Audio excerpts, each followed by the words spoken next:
Hi guys, and welcome to the 6th part of Skyrim Mod Sanctuary. And we're going to start this video off by talking about faces.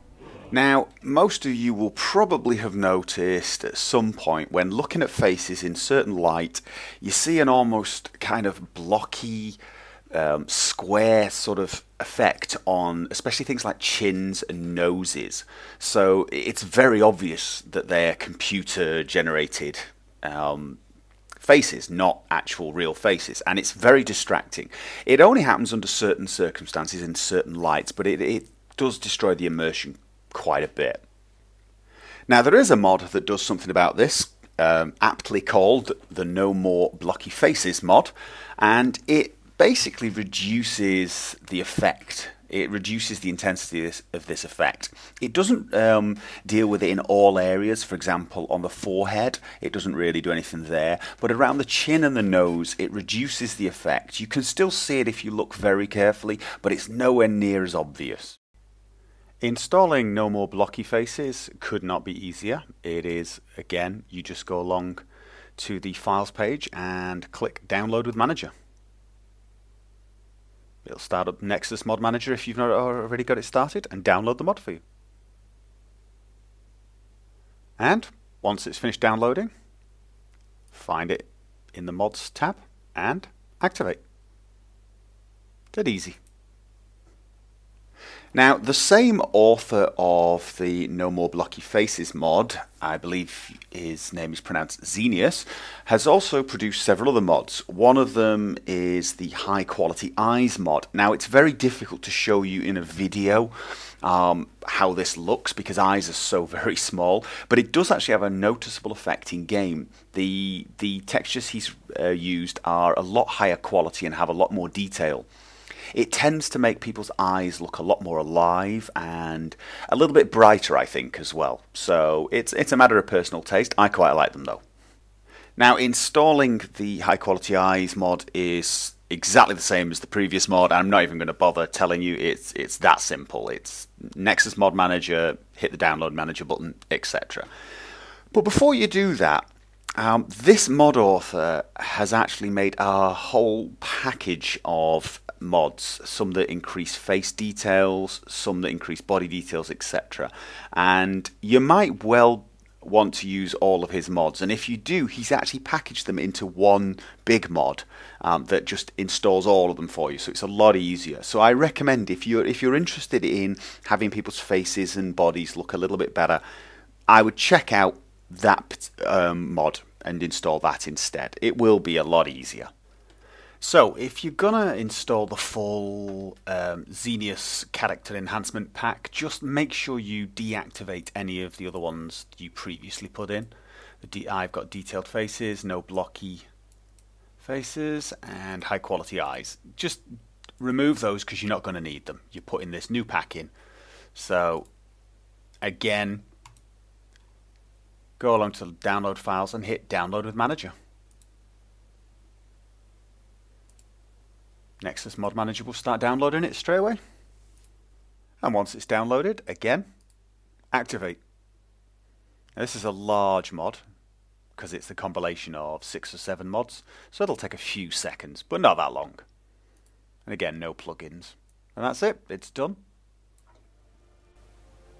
Now the next mod I'm going to cover is the Weapon Retexture project. Now, if that name sounds familiar to you, it's probably because you played Fallout New Vegas and remember a mod with the same name. And that mod basically replaced the textures for most of the weapons, and it started out with just 1 or 2 weapons, and he just kept adding to them all the time. Now he's doing the same thing in Skyrim. Now, these textures are very high quality, which obviously makes them larger, and there is a small performance hit, I suppose. I haven't noticed any, but the detail is amazing and they look so much nicer. Now, at the time of this video, there are 6 weapons that have been replaced. The Steel Greatsword, which is my favourite weapon, the Steel Sword, Mehrunes Razor, the Iron Sword, Iron Dagger, and the Iron Battle Axe. Now, he will be adding more as time goes on, so this is one of those mods that you need to keep checking back to. Now, if you're using Nexus Mod Manager, that's very, very easy because it pretty much does it all for you. And installing the weapon retexture project is pretty easy. It's a fairly big file at the moment, and it's going to get bigger, but you just click download with manager as usual, and when the file downloads, activate it, and it's done.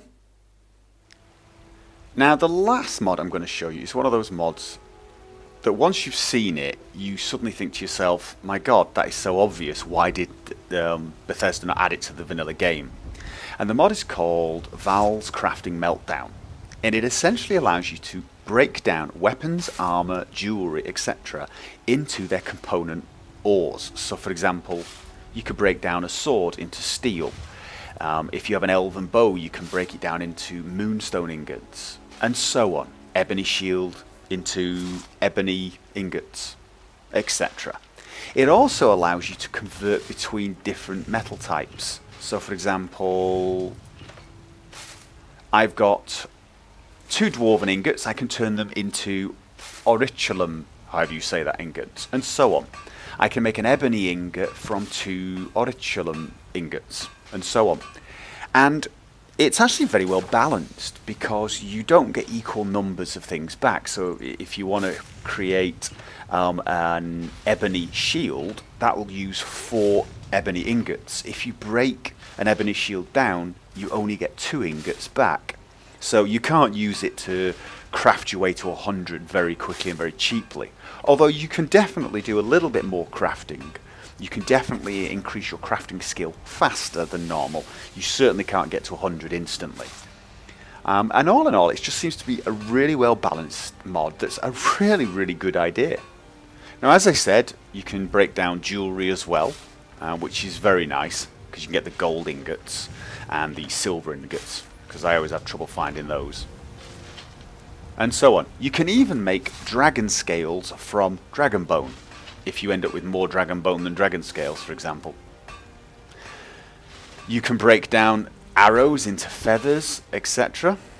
And as you can see, there's a whole massive armada of things you can break down. So this mod, if you're into crafting, this mod should become an essential one for you. Now, installing Val's Crafting Meltdown is pretty easy, but there are a lot of files to choose from. So I choose the full English, but there is a French version, Italian, Spanish, and there are a few other optional versions like without arrows, etc. But for me, I just take the top one, and it's the usual: download with manager and activate. It's very, very simple, very, very easy to install. Okay, so time for some news and some answers. And a lot has happened this week. Obviously, a lot of mods coming out, etc. And the Nexus Mod Manager has received a couple of updates, and it seems to be getting a lot more stable. It seems to be crashing a lot less for people, and people are getting more comfortable with the idea. And mod authors are definitely getting their files organized in a way that's far more friendly to the Nexus Mod Manager.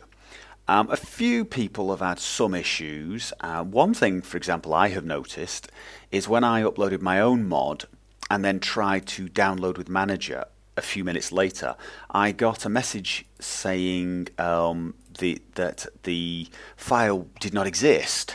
So it seems that Nexus takes a little while before the download with the manager button works. So it was something like about half an hour after I uploaded the file before I could use this button. So I had to download it manually as a RAR file and then use the add mod from file option, as I showed you in the first video of this series. So just so you know, if you get that, if you hit a button and it says that file does not exist, just download it manually and use the add file as mod, add mod from file. Now, the other thing that people have been getting, and myself included, is after they downloaded a mod and go straight to the mods tab and then activate it, they'll get something telling them that it failed. It totally failed to install with this very complicated error message. In actual fact, what seems to be the case is if you close Nexus Mod Manager down and restart it, that generally works again. You can then go to the mod tab, activate that, and it will work. That seems to fix it usually. And questions are always coming up for different things in my channel. The main question in the last few days has been regarding a user interface that was seen on one of my videos, and as people have guessed, that is a beta test version of the Sky UI mod that will be coming out sometime in the future. There are all sorts of conspiracy theories going on about it, but there are not that many people with it. Regardless of what you hear, a lot of people are getting confused between the QD user interface mod and the Sky UI interface mod. The one you saw is very closed at the moment, very closed beta, and it is excellent. It's absolutely brilliant. But the main guy who's creating this is a total perfectionist, and he will not release it until he's absolutely sure it's perfect. So I can't tell you when it's going to come out, but it will come out, and it is brilliant. And lastly, one other question that keeps coming up is, why do I use Internet Explorer? And I don't quite understand the fascination with this, but I'll answer it, and it's pretty simple. I use Internet Explorer because it was the only browser I didn't use for something else, and I needed a browser I could just put mod links on and show you guys stuff. And that's it. That's why I picked it.